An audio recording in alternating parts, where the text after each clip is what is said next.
Hey everybody, welcome to another Bald Movie. Jim and I went back, way back, into the classics to cover the 1974 American mystery thriller film written, produced, and directed by one Francis Ford Coppola. Let me tell you, the ties in this movie, they are fat and they are frequently paisley. This movie went head to head up against Coppola's other classic, The Godfather 2, at the Oscars and got its ass handed to it. But it's rocking an impressive 98% fresh on Rotten Tomatoes, and it gets a lot of love amongst the film intelligentsia. Lots of critical love. I admired this movie, but did not enjoy the experience of watching it. Jim, what did you think of this movie? I'm curious to dig into what you mean by that, because I think I know, but I'm not totally sure. I actually really enjoyed watching this movie. It's Francis Ford Coppola, who is one of, in my opinion, the greatest filmmakers of all time. And this, I don't think, is like Godfather level. Spicy take. Yeah, right. Ooh, the Twitter's gonna be pissed at me for that one. Yeah, but this movie is not Godfather level, but it is up there. It's really, really good in my opinion. Yeah, I mean, The Godfather is one of my favorite movies, and it's one that I've seen dozens of times, and I can definitely see the Coppola DNA here, the long takes, the very absorbing, and if you like in Better Call Saul, watching Mike just dick around with something for 15 minutes and not really know what he's doing to slowly kind of come to a conclusion of what he is in fact doing, then this is 75% that. And I could, what I mean by I admire it more than I like it, I can see everything that he's doing here. I can see the tension that he's building. I can see the, what's been described as the voyeuristic filmmaking style, because, this is a movie about a guy who professionally eavesdrops on people, using electronic surveillance, bugging their phone wires. So everything is filmed out of removed. There's lots of isolated shots where a camera is stuffed in a corner of a big warehouse, and Gene Hackman and whoever he's talking to is like a small figure, with lots of physical space, lots of columns dividing them. Lots of very, his apartment is essentially the Spartan lunar moon base type of thing with some audio equipment, and some bookshelves and very little. I like the very naturalistic performances. Like, these people are most of the time don't even feel like they're acting. And I think with some of the better actors, that was a really that I bought that, and I appreciated that naturalist. I mean, Gene Hackman, he's the fucking one of the best at amazing. That. Absolutely amazing. Because I've seen him in so many things, and he's a different guy in every single one, and it never feels forced. Yeah. And he's such a badass in Mississippi Burning, and here he's just such a a wisp, a shadow of a man.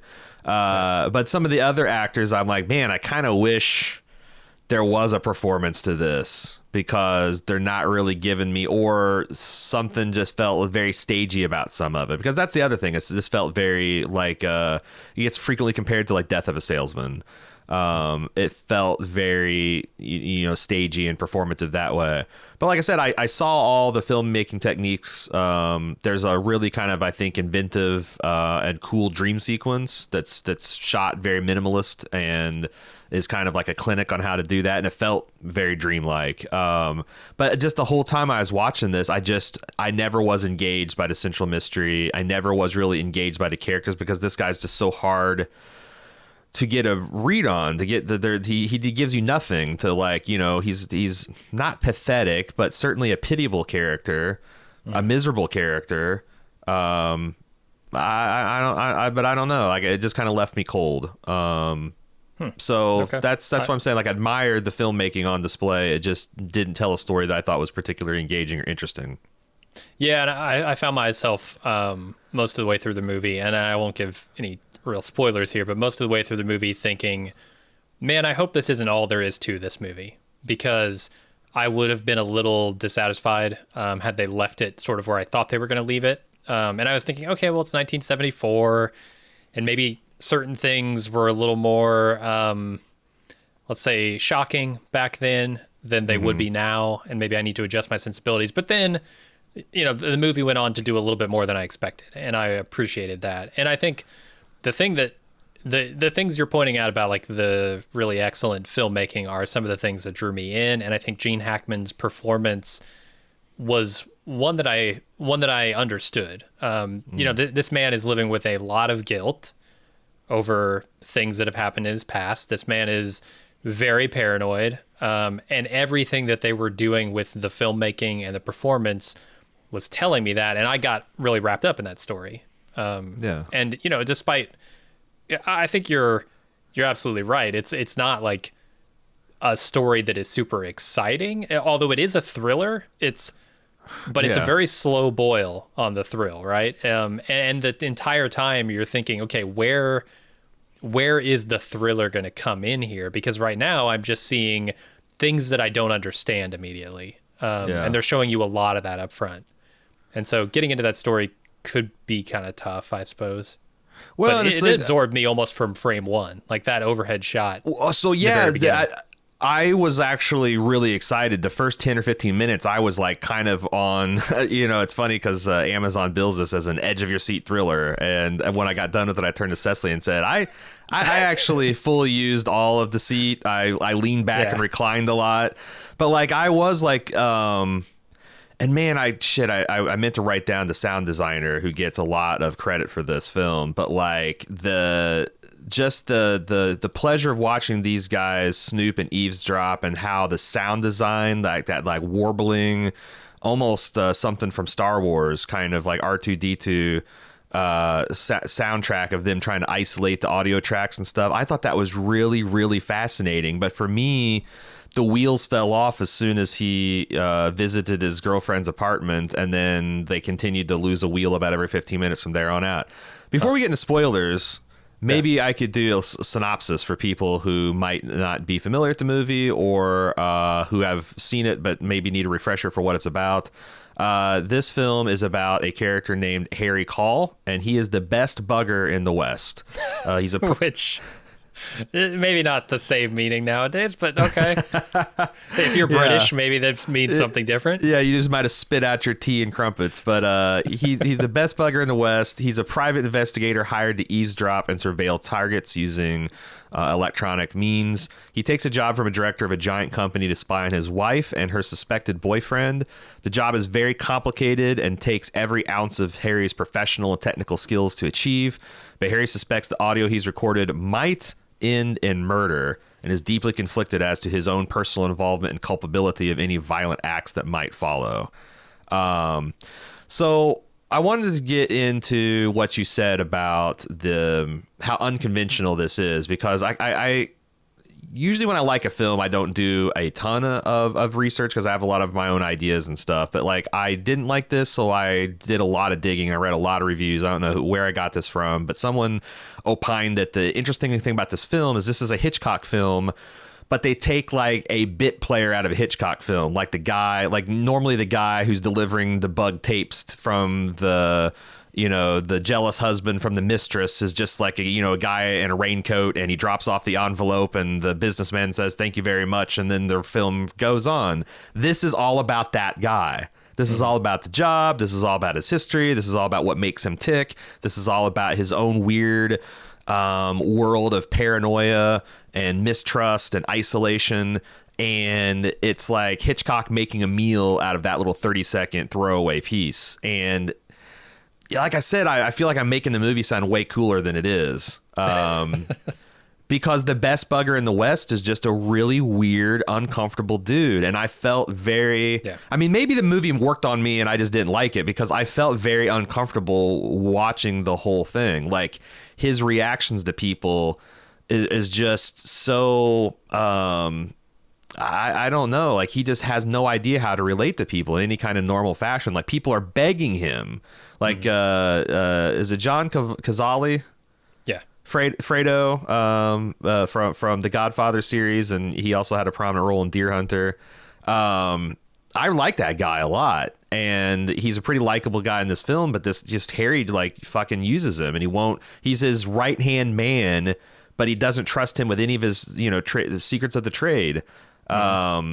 He's got a girlfriend that keeps at arm's length. She knows nothing about him. He spies on her, does all this creepy shit, probably taps her phones. It's the only person he opens up to in the whole film is a dream sequence version of the woman that he's eavesdropping on. Yeah. And that was by the time in like the last 15 minutes, so I can think the first 15 minutes really grabbed me, and I actually was pretty impressed with the last 15 minutes when the film kind of got to the actual thriller part. But everything in between, like those long convention scenes, was interesting for like a slice of like what that Radio Shack era probably was like. Yeah, which I kind of loved. I hated that. Huh. Was that Murray? Is it the Murray, his competitor? I fucking hated that guy. Moran, I think is his name. Moran, yeah. I hated that guy. You're supposed to. You're definitely supposed to. Yeah, but the thing is like hating him didn't make me like Harry anymore. Sure. But I don't know, maybe that's like from being the best bugger. So you felt like this kind of grasping at him at these con, like, oh, you're Harry Call. Could you take a picture of this? Can you? And everyone's after your secrets. Maybe, I don't know. It's interesting to me because like Harry Call is living a life of paranoia, and it's stacked.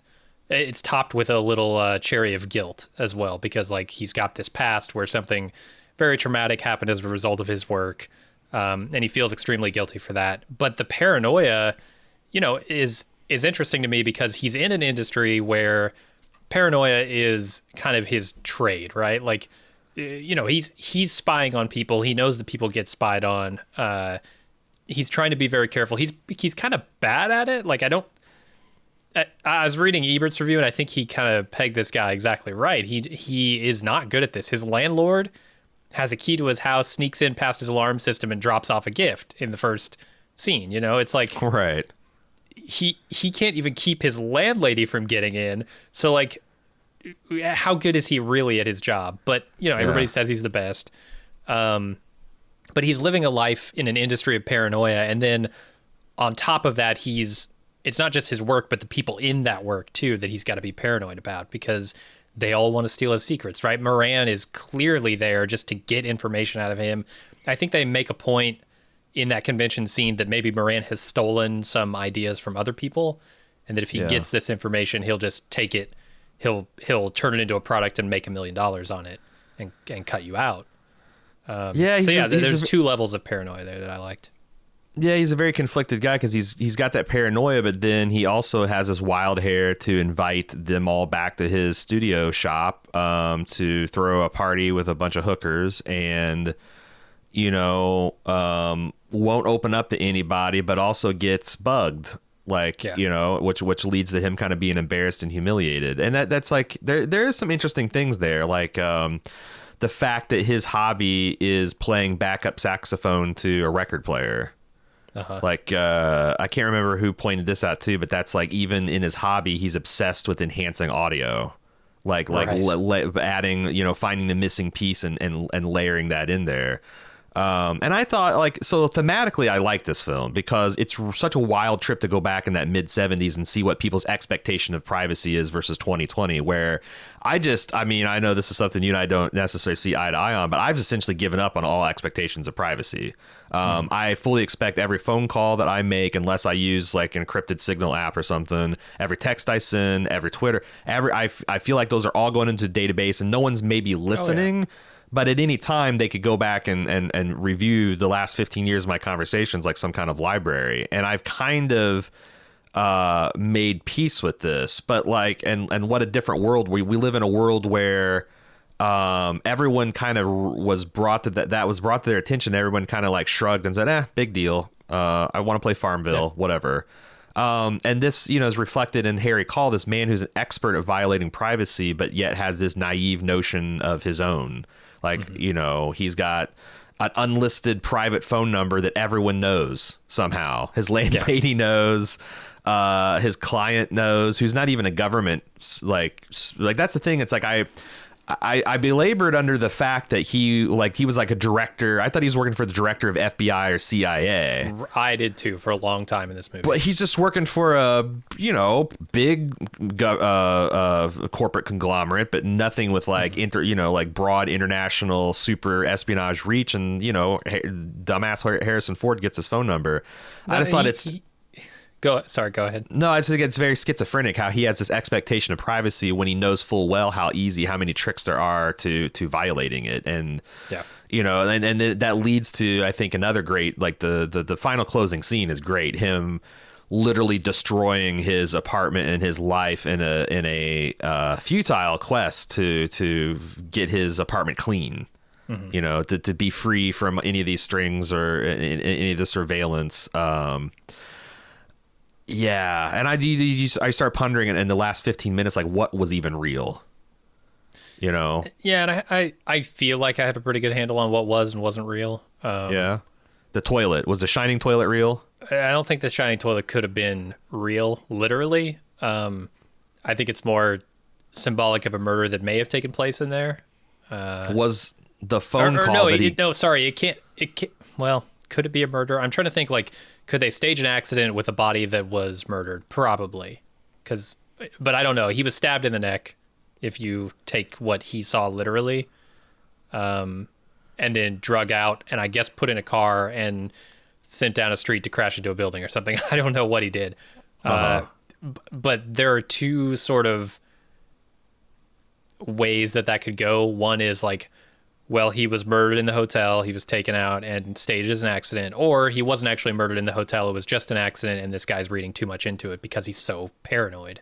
Yeah, because like I thought that, like, it could have been I guess Laverne from Laverne and Shirley, or what, maybe it was Shirley from Laverne and Shirley. I can't remember which of these actors it was, but like, what happened at that hotel room? Did she like murder her husband? Did she just finally cut things off with her husband because he's got this jealous temper? Like, we don't know. And like, did Robert Duvall, who comes out of nowhere and does quietly excellent work, did he did the boyfriend murder him? Did he get violent and it was self-defense? Did he storm off and get in his car and start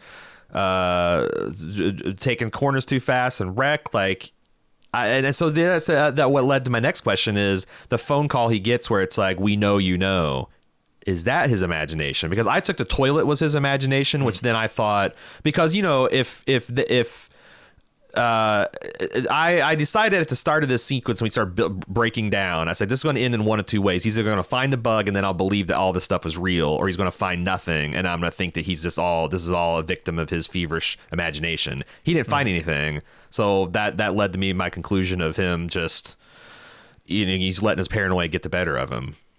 Yeah, and I love how in that shot, when he's looking at the toilet, it's got this thing that just says sanitized over the top, which, they'll do that occasionally. It's that's what's going through his head, right? This whole scene has been sanitized. There was a murder here. I know it. I heard it. Yeah. So like I said, that stuff works pretty well. The other thing I thought, even though, again, it's like one of these things I admired but didn't like, is I liked seeing a lot of actors that will go on to bigger and better and greater things. Like Harrison Ford, 3 years removed from Star Wars, in a nothing role, in which he's not particularly impressive. No. I'm not sure what he was going for. He's a weird, creepy character, but maybe that's what it was the role required. Like, you need this ambiguous right-hand man of this director that might be up to shady things, maybe, but he's very young. Terry Garr as his like mistress that he breaks up with, and she's a couple of years away from, I think, Young Frankenstein and bigger fame and bigger roles. Robert Duvall, as we already mentioned, and just seeing like Gene Hackman and John Cazale. I thought that it was a pleasure to see these actors that we will go on to be, Gene Hackman is already a star at this point. He's past the French Connection and he's done a bunch of other stuff, probably in his mid 40s. But everybody else, I thought it was neat to see them. Did you know that Billy D. Williams has like a minute cameo as the man in the yellow hat I in saw that him. He's in that plaza. first scene. Yeah. I thought he was borderline unrecognizable. Like he doesn't look like the suave, sophisticated Billy D that he kind of portrays in later films. Yeah. I saw him. I've seen him in a bunch of stuff, so I recognized him, but I was surprised he didn't come back at all in this movie. He literally just walks through frame and he's gone. Yeah, I was paying so much attention that first 15 minutes. I'm like, yo, what's important here? The mime, the man in the yellow hat, the guy in, which was the band players. Like all, I thought like all that would be. It's not. It's all a bunch of distraction. Well, I think it's a brilliant first scene because it is about that, right? It's about like you're getting absorbed into this scene, and they do this very slow crane shot where very slow, extremely slow zoom in from very high up on this plaza, and the entire time you're watching this mime go around. And I thought this was so effective because I'm like, okay, I think I know what's going on here. I've seen enough cinema to know that this is probably some kind of surveillance operation. They're probably trying to, if not record, at least hear this conversation.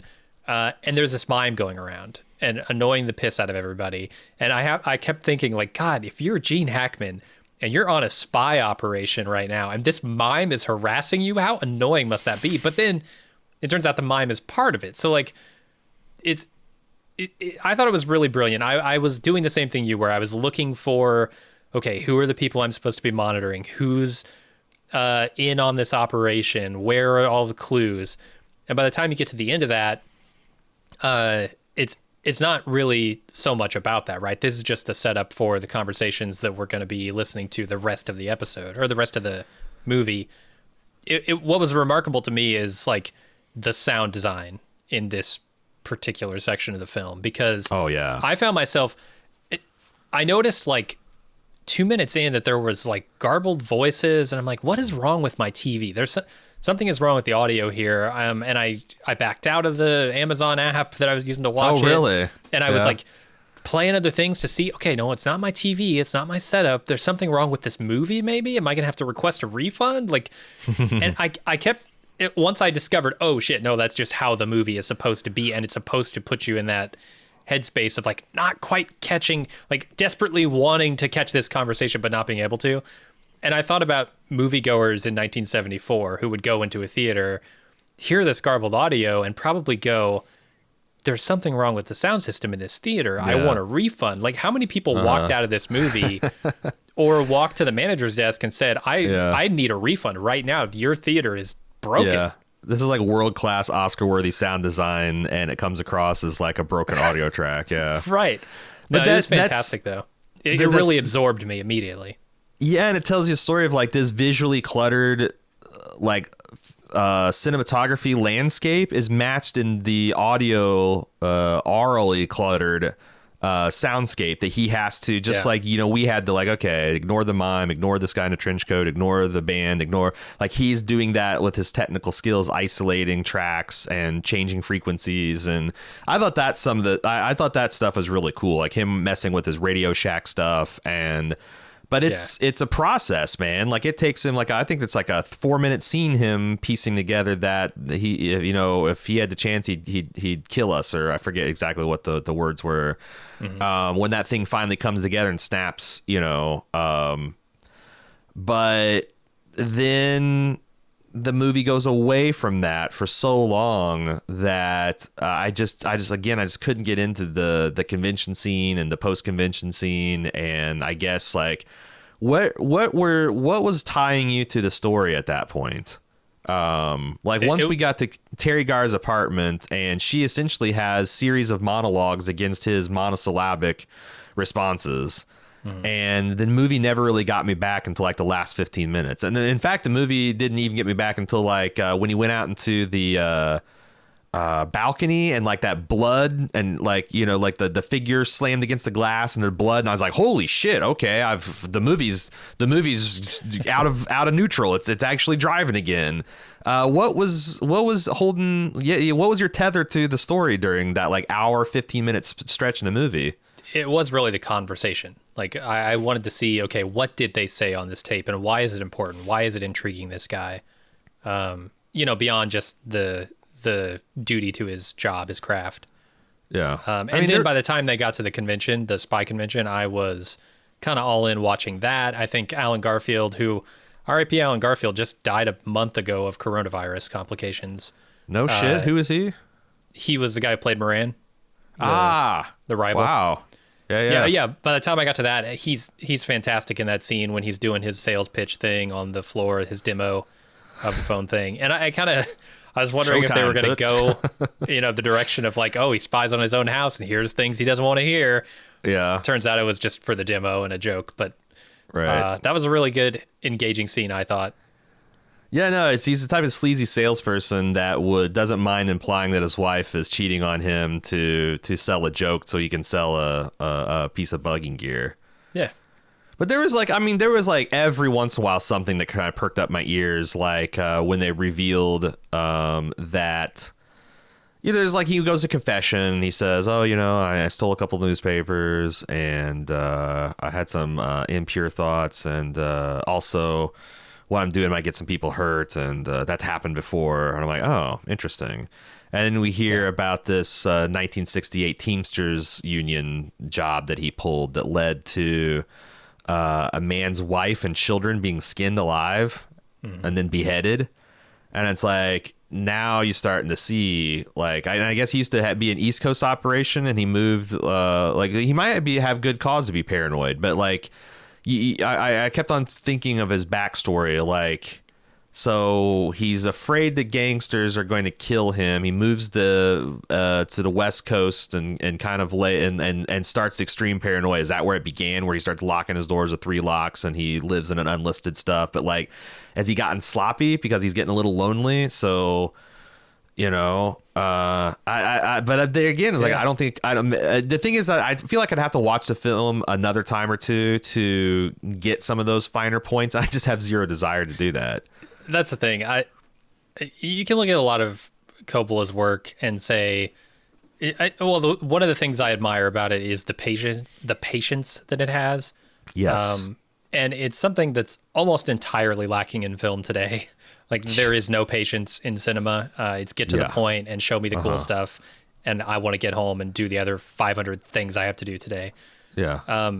But in Coppola's films, he will take, a 5-minute zoom shot of the overhead of a square, but he'll use those moments, right? He's not just taking 5 minutes to do this cool shot.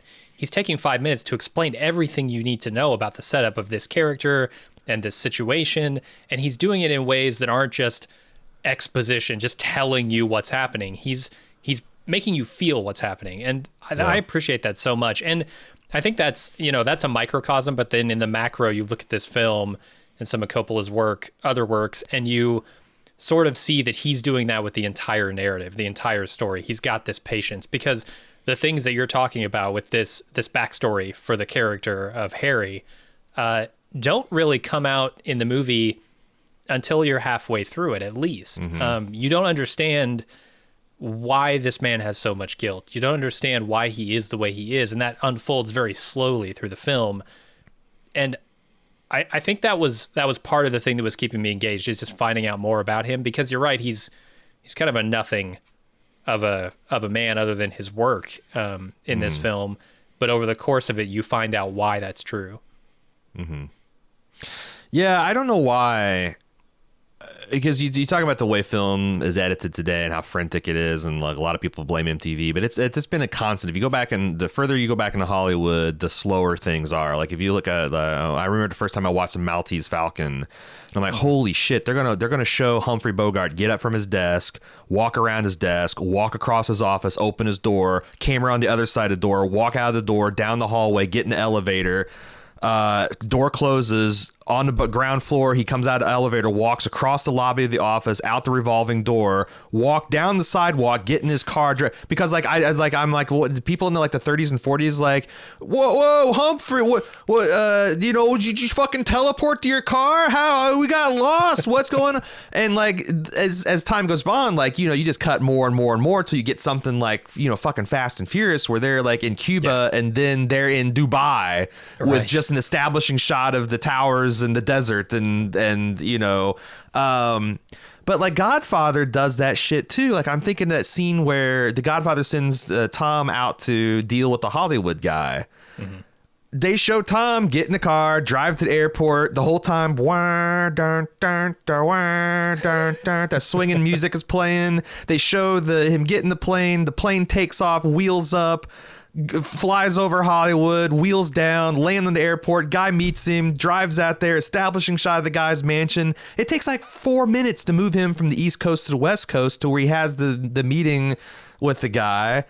And like, why? And why am I completely sucked in and absorbed from the first time till the 64th time I've watched that? And then I see, but yet none of that is working for me for large parts of this movie. I really can't explain it. I don't know. Yeah, I mean, it's probably just a matter of taste, you know, like you weren't really feeling this story. And so the tricks of the trade weren't working on you. Yeah, but it's weird because I feel like it lost me. I was really feeling it for the first 15, 20 minutes. And then the other thing I want to talk about, like thematically, is the political angle, which seems like largely like this is like what it's known for, like the Nixonian atmosphere. You know, obviously, this came out right at the time that Watergate was exploding in the public's consciousness, and that was all about illegal wiretapping and surveillance. But Coppola had no intention to draw those parallels. Like this is a deeply personal story about his own private fears and guilt that he wrote like 10 years before Watergate, got the deal inked 4 years before Watergate, filmed it like 2.5 years before Watergate, but like it required 18 months of post-production, and it just had the misfortune of like coming out right at the height of the public's consciousness of Watergate. I think that's super fucking fascinating because I also wonder, like, was this movie right place, right time too? Because would people revere it as much? Would it have gone head to head against the Godfather had it not been that like rip from the headlines thing that again Coppola had no idea when he was writing and making this thing that this was actually happening. Yeah, no, it's a weird. It might be. Well, what's the opposite of victim of circumstance? Like a beneficiary of circumstance. A victor of circumstance. Yeah, I like that. Yeah. Could be that, but I don't know. I enjoyed it. I want to talk about another just shot that I like because so many of Coppola's movies just have shots that are really cool. And you kind of already touched on it, but from a different angle. It's that confessional shot. I really love when he walks into this and he starts confessing. And this is what I mean when I'm talking about like the paranoia that's sort of woven through this whole movie, because he's already paranoid. I think by this time he's met Stet, who's Harrison Ford. It's the guy he's very worried about. Of the director, yeah, might be following him, everything like that. And so he goes in his confessional and he is telling the priest his sins, and the camera starts on him with this opaque black screen that you can't see through. And as he's talking, and it's a long shot, it's like 2.5 minutes or something, it's zooming past him. Mm-hmm. And eventually the opaque screen opens up because they get close enough to it that you can see through it, but you can't quite see who's behind it. You just see a figure. Yeah. And it's just such an ominous, like, paranoia inducing vibe that I get from that shot. It makes that scene, in my opinion. There's just, I mean, I guess that's the thing that's different from this and The Godfather's, because The Godfather has all kinds of stuff like that. You know, the infamous empty hallway shot in the hospital. Part of that 4-minute build up with Tom Hagen is so the Carthoum's head in the bed lands like a fucking brickbat. Here it's like, I felt like that ramping of tension and that paranoia and dread, but there was no car full of tough guys with guns that kind of like pull up and menace you and pull. There was no release to that tension, which might have been a deliberate choice. Like every time you don't bleed that tension off, you kind of double into the next scene. all but the way to the I end of the don't movie, know. right? Like even at the end of the movie, there's no release of that tension. He's maybe deeper than he's ever been. So yeah, it should have felt like a pressure cooker, but it just, I felt like they just took me off the boil for too long. Huh. No, I felt the opposite. I felt like the tension built and built and built. I didn't get that release, but the release is sort of the movie ending, right? Like I don't have to live in this world of paranoia anymore, even though the character does. Yeah. Yeah. Yeah, this guy's a fucking mess by the end of this film. No kidding. She's sitting there in his destroyed apartment playing saxophone to his record player. It's pretty bleak ending. I thought I detected a couple of like Coppola Lucasian editing tricks where they didn't have the footage they needed. Like there's one where the phone call that I think is in his head where he hears this mysterious phones like we know stop digging into the thing. I think they had like 3 seconds of Gene Hackman with the receiver to his head, and this monologue went on for like 20 seconds. So they did the like in Tusken Raiders, the old rocking back and forth to make it look like he's shaking a stick. They did that in like a 5-second loop of Gene Hackman, where like it just rocks back and then reverses and rocks back. It's like a perfectly looped GIF for like 20 seconds or so. Nice.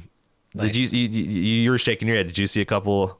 I did see some like sloppy tricks? cuts, and this is back in the day when they were editing on film, like real physical film. So splicing, I'm a little more forgiving when it comes to that. But yeah, there is a shot when they're when he and is she a prostitute? Is she? I don't know what she is. The woman he ends up sleeping with.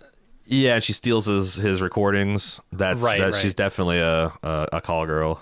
Okay.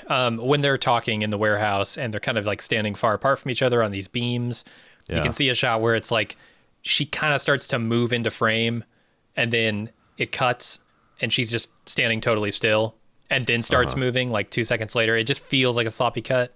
Right. There are a couple of those things, but I don't know. I can overlook them pretty easily. Yeah, I mean, these new Hollywood kind of director films have that little bit of kind of grunge. It's a skunk works, garage works type of operation. Although, like I said, the technical, like the equipment they're using to film stock is, what was it? The Easy Rider. Like you could tell that stuff was filmed quick, dirty, and cheap. Yeah. On some pretty rugged gear and grody film. This is all like super clean and pristine.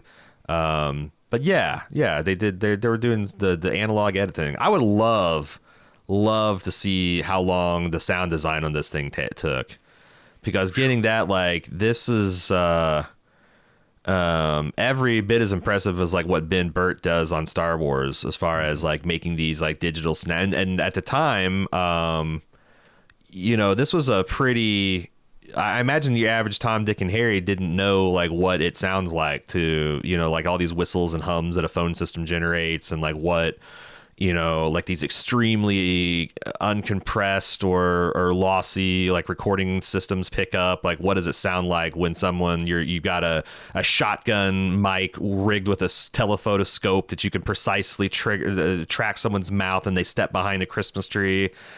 I fucking bet it sounds exactly like it does in this film. And that stuff, that's the stuff I loved. Him running stuff through all those crazy kit bashed electronic kits and isolating signals and rewinding and playing,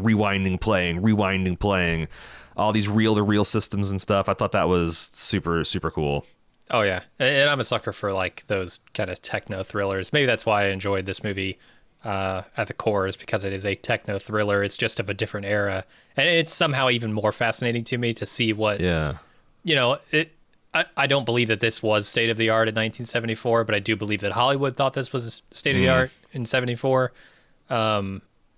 It's just fascinating to see what would have been considered very, very advanced technology. And it has like a sneakers vibe to it, like where they've got their own guy in house building circuits and like you said, kit bash and stuff. It's really cool. It's also Gene Hackman goes on in the 90s to do Enemy of the State, which is very similar to this. Before this podcast, we were actually talking about that with Will Smith. Yeah.